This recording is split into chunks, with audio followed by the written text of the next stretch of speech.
Good morning, girls, and Assalamu alaikum. So, welcome to yet another session. Today, we'll be taking Jane Austen and Empire by Edward W. Said.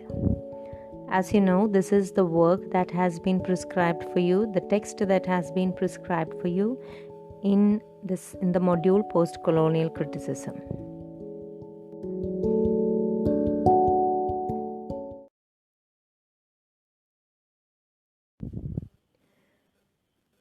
So, you already know about Edward Said because we had gone through the author in our introductory session on post-colonial critical theories.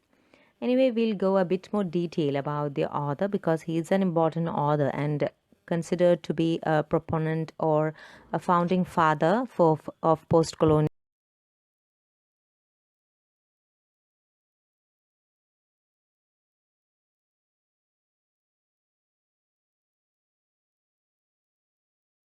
criticism.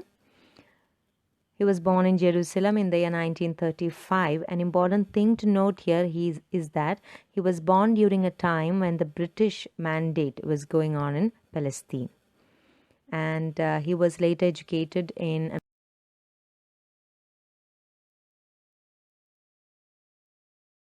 America and England. He lived there for a long period of time and he had a productive career as a professor of comparative literature at Columbia University. He is considered a great exemplar of American multiculturalism. Many writers and thinkers like Frantz Fanon, Michael Foucault, Claude Lévi-Strauss all have influenced and inspired him a lot. Frantz Fanon, we had seen the author in our introductory session.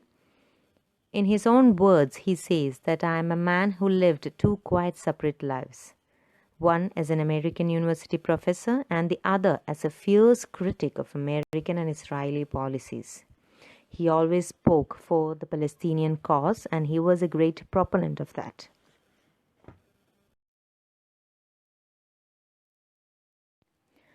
Now moving on to his major works. So his first book was Joseph Conrad and the Fiction of Autobiography, published in 1966. It was actually a seminal work, you can say, in a sense that in the work Joseph Conrad and the Fiction of Autobiography, he had explored many themes of culture and imperialism. So these studies had actually led to his foundings later on. The second book, Beginnings, it actually examines literary inspiration. And the third book was Orientalism, 1978. It is considered the founding document of post-colonial studies. As you all know, it shows the interrelationship between the West and the East, that is the Occident and the Orient. I hope you remember our introductory session. So we spoke of Orientalism. And next you have the 1993 popular book Culture and Imperialism. Actually, Edward Said is known for these two books, Orientalism and Culture and Imperialism. So the 1993 book, in that book, he has written many essays. It's actually a collection of essays. And in that, he argues that the 19th and 20th century British novelists provide a legitimization of colonialism. That is, they are saying that colonialism is kind of like a part of a package. Like it should be considered normal. So he speaks of writers like Jane Austen, E.M. Forster, Rudyard Kipling and Joseph Conrad, Conrad's Heart of Darkness, Forster's Passage to India, Jane Austen's Mansfield Park. So the essay that we have been prescribed in our syllabus, Jane Austen and Empire. So this particular text is actually criticized by Edward Said, where actually he criticizes certain aspects or dimensions in the text. Jane Austen and Empire is the name of an essay that comes in the collection Culture and Imperialism. So that is to be noted. 1993, the book published, Culture and Imperialism. In that you have the essay Jane Austen and Empire. The next one to note is The Question of Palestine, published in 1979, Covering Islam, 1981. All these are advocating, speaking of Islamophobia and how the West depicts the Arabs or the Middle East countries. And in his last book by Edward Said is The Politics of Dispossession.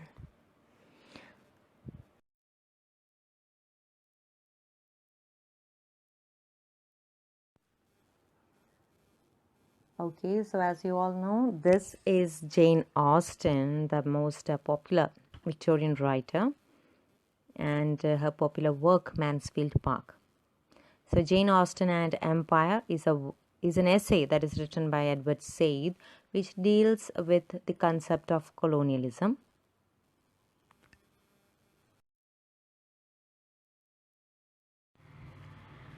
Okay, so now let's have a short summary of Mansfield Park.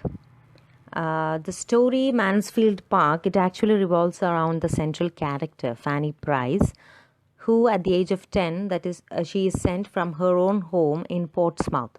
She came from a very poor family. Her parents could not support her, and she had many siblings. So they sent her away to live with her mother's sister, who was the wife of Sir Thomas Bertram. So she is sent to live as a family or as a member of the Mansfield Park. Mansfield Park is the name of the big manor house or the country estate that is owned by her uncle, Sir Thomas Bertram. Sir Thomas Bertram is her mother's sister's husband. Now her overburdened family, because we have a reference here to her number. She had lots of siblings. They sent her to a wealthy aunt and uncle. The plot follows her development into early childhood. Now it's basically a story like a kind of a romance story with some drama with the cousins, how they fall in love. In Mansfield Park also she has cousins and they have other visitors coming there, and all of them are falling in love with each other. There is marriage proposals, divorce, rejection, even one sister elopes. So all these kinds of drama is there, but still we have a very happy ending, a typical Jane Austen ending here, like we find in Sense and Sensibility, Pride and Prejudice, how Fanny ends up marrying her cousin. So there is basically a happy ending, and the focus of the novel is basically on the character of Fanny and her growth as a strong, independent woman. Now, you might wonder, then what is the significance of Mansfield Park or Jane Austen with regard to post colonialism, which we are dealing with? Well, here is the most important factor or the most relevant element to the text is that her uncle, Sir Thomas Bertram, is a plantation owner. Plantation owner in the sense he had a plantation somewhere else in the West Indies, in an island called Antigua, where he had many slaves working for him. So, in the midst of the novel, you find that Sir Thomas leaves to deal with the problems in his plantation regarding some revolt or rebellion there. So, the main concept you have to know is that her uncle is a plantation owner and how he deals with the slaves and how he is a master there. So, these are some of the aspects that Edward Said is focusing on.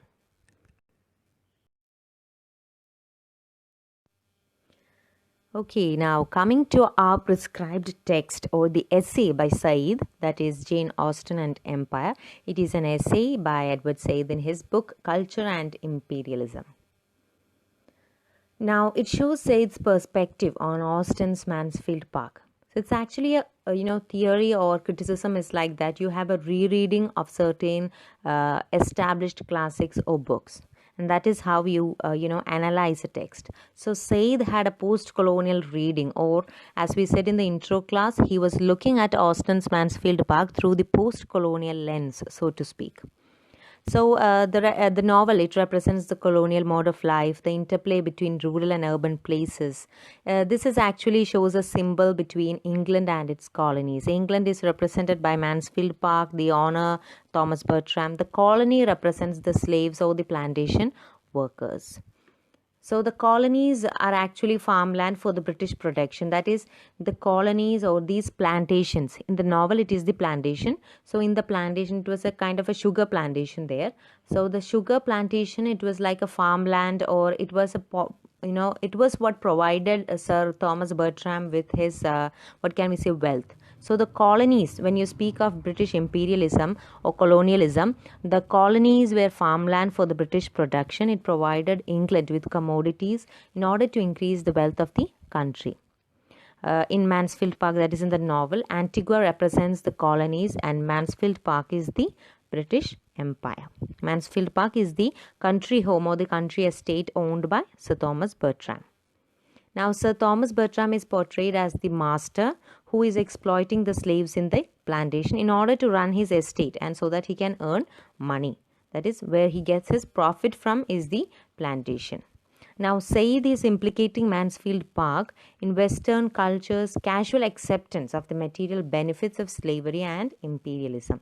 Here, what is implied is that the Western culture or the Western people or the Britishers, the Europeans, the Eurocentric concept, they casually accept this material benefits of slavery and imperialism. For them, it's very natural. It's nothing to be such hyped about. There is nothing to be so, tensed about. It's something very casual, very, normal for them. So that is what is implied by Said. Said says that is how the West looks on colonialism and imperialism.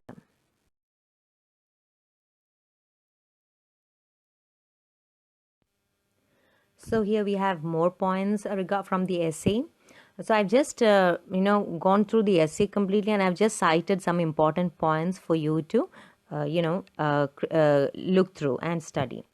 Now, Said, he has cited Austen's failure to mention that the estate of Mansfield Park was made possible only through slave labor in Antigua. Jane Austen does not give importance to the fact that Sir Thomas Bertram is a plantation owner. He has many slaves working for him, mainly because Jane Austen was writing a romance novel. She was writing a story of love and marriage, proposals, denial, and all. So the novel does not focus on colonialism. For them, it is something very natural, and that is what is irking. What can we say? Edward Said. Said argued that Austen created the character of Sir Thomas as a good master.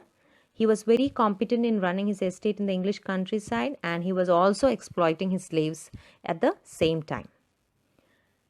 Austen does not, talk much about plantation, as I told you earlier. She focuses on the story. The plot is mainly focused on the growth of the character of Fanny. It's not focused on Sir Thomas Bertram. So readers assume that Bertram's family's wealth was due to profits from the plantation, which is what every reader would assume. So it reflects Austen's own assumption that this is the natural order of the world. There is nothing to be so hyped about. There is nothing wrong with it. It's all very normal. At the same time, Said is arguing that Austen is not a racist and disapproves of slavery, which is a fact we know from many of Austen's letters and her correspondence with other writers.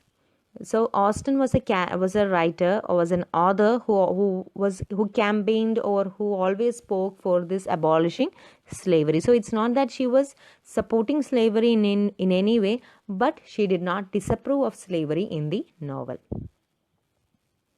And one important thing that our Edward Said had, highlighted in the novel is that there is an instance when Fanny, the main character of the novel, she is asking Sir Thomas about the slave trade. And there was such a dead silence, and there was complete silence in the novel for some time. That is, no one responded. It was considered as a taboo subject, or it was considered something that should not be talked about. So that aspect shows that this world could not be connected with the other world. That is, this world where they are living, Mansfield Park, very established British home, the very beautiful country house, the cousins, the family, all silver and gold, all very well and good. It should not be connected with the plantation. Plantation is something where they get their income from. It should not be it should not be connected with this world. So this world and that world, there is nothing in common, and it should not be related. But Fanny as a character, she asks Sir Thomas about the slave trade, and there is a dead silence. There is no other reference to the concept of slave trade or the plantation workers in the novel other than this.